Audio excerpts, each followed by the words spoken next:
Hi teacher and classmates. My name's Stephanie and today I'm going to talk a little bit about planning, resources, and assessment and how they were applied on the lessons that we watched on the videos provided. Okay. At the beginning of the class, it is very important to share the goals with our students to make them aware of what they will learn. After doing the warm-up, the teacher states those learning outcomes by saying, "Today we're going to learn about this," or "Today we're going to learn how to do this." And this helps them get ready for the class and being successful. As it is on page 177 of the book, we can think of a learning outcome as the answer to the question, what will my students know or be able to do at the end of a lesson or lesson stage that they could not do or didn't know at the beginning? Okay?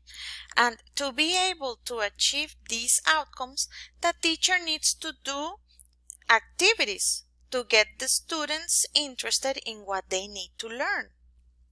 In order to promote the achievement of the learning outcomes, the teacher uses three essential elements.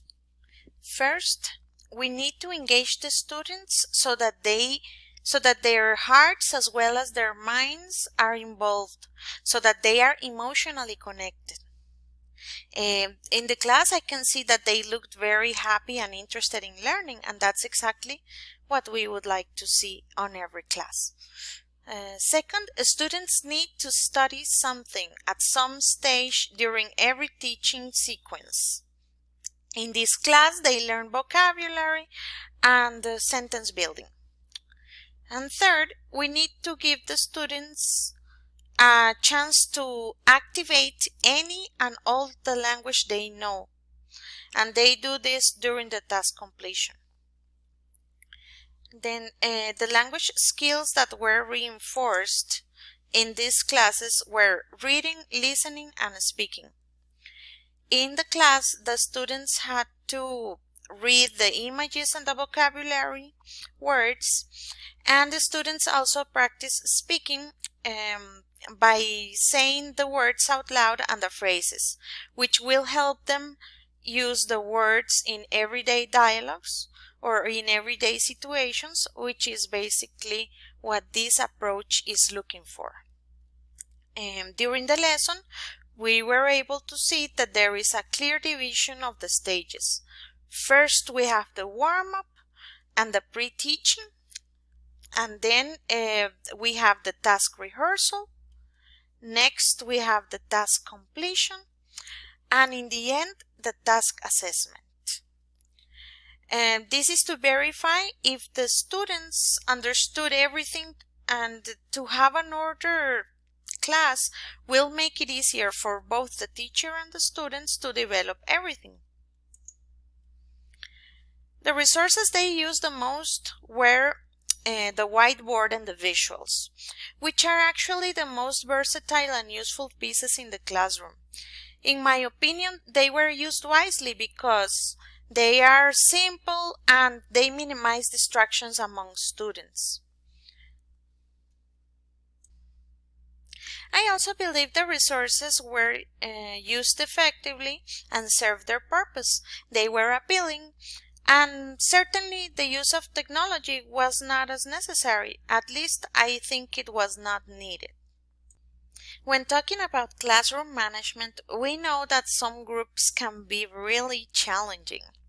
However, the techniques used by the teachers are effective and they really help them. For example, maintaining eye contact with the students and encouraging their participation by allowing them to volunteer, giving them kudos to increase their motivation, and constantly interacting with them.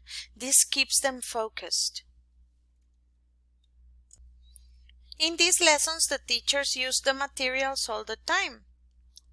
However, I think it would be possible to do the warm-up, for example, without the materials, by asking the students to participate in a game or asking them to mention the goods and services they already know to activate their prior knowledge. During this lesson, the teacher didn't use digital resources. Alternatively, I would have used what they mention on the book as blended learning. For instance, playing an interactive video with the images and the vocabulary to reinforce, and then doing the exercises just the way they did. I think it was fine. Talking about the assessment, the teacher is constantly evaluating the students' progress and abilities through observation and doing informal assessment. Also, the teacher does corrections on the spot when needed, and this is appropriate for the children's age because children like to have the teacher's approval. And they are good imitators, so it is good to tell them what is the correct pronunciation right at the moment. The pronunciation of a word or the right grammatical expression, and they will eventually memorize it or learn it. Finally, I'd like to quote John Dewey. If we teach today's students as we taught yesterday's, we rob them of tomorrow. So I'd like to continue learning new styles, new approaches, and hopefully give our children what they need to be taught today. Thank you very much.